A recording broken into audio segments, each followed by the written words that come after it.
ಈ ಕರ್ತನು ದೀಪಗಳ ಸ್ತಂಭಗಳ ಮಧ್ಯದಲ್ಲಿ ವಾಸ ಮಾಡುವ 12 ಎಲ್ಲರೂ ಸೇರಿ ಪರಿಶುದ್ಧನು ಪರಿಶುದ್ಧನು ಎಂಬುದಾಗಿ ಘೋಷಣೆ ಮಾಡುವವನು ತಿಪ್ಪೆಯಲ್ಲಿ ನಿನ್ನ ನೋಡಿಕೊಂಡು ಬರ್ತಾ ಇದ್ದಾನೆ.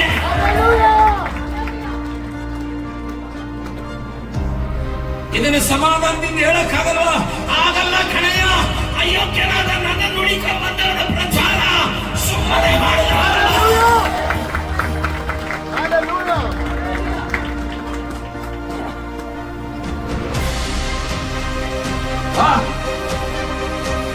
ಕುಡಿತದಂಡದಲ್ಲಿ ಬಿದ್ದಿದ್ದಂತ ನನ್ನ ನೋಡಿಕೊಂಡು ಯೇಸು ಬಂದ.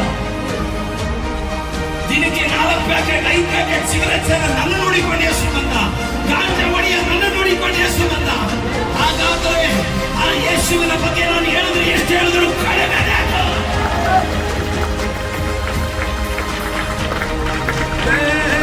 ಯಾಕಯ್ಯ ಹಿಂಗೆ ಹೇಳ್ತೀಯ?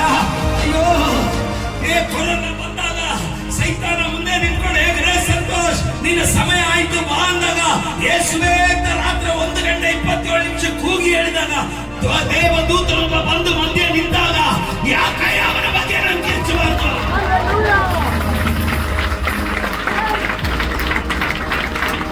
ನನ್ನ ಕಾಲು ಮುರಿದಾಕಿ ನಿನ್ನ ಆಕ್ಸಿಡೆಂಟ್ ಆಗಿ ಸತ್ತೋಗು ಅಥವಾ ಮಲಗಾಲ ತಗಲಾಕ್ಬೇಕು ಅಂತ ಸೈತಾನ ಅನೇಕ ಬಾರಿ ಹೋರಾಡಬೇಕು. ಬರೇ ಒಂದೇ ಒಂದು ರಾಡಾಕಿ ಕಾಲು ಮುರಿದಿದ್ದಕ್ಕೆ ಜಯ ತಗೊಳ್ಳೋದ ಸೈತಾನ ದುಡಿಯಕ್ಕೆ ಅದೇ ಕಾಲಲ್ಲಿ ನಾನು ಉಪಯೋಗಿಸ್ತೀನ ಆ ಯೇಸುವಿನ ಬಗ್ಗೆ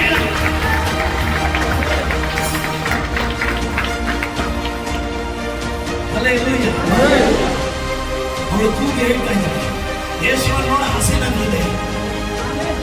ಆದ್ರೆ ನನಗೂ ಯೇಸುವಿನ ಮಧ್ಯೆ ಒಂದು ಗಂಟೆ ಇದೆ.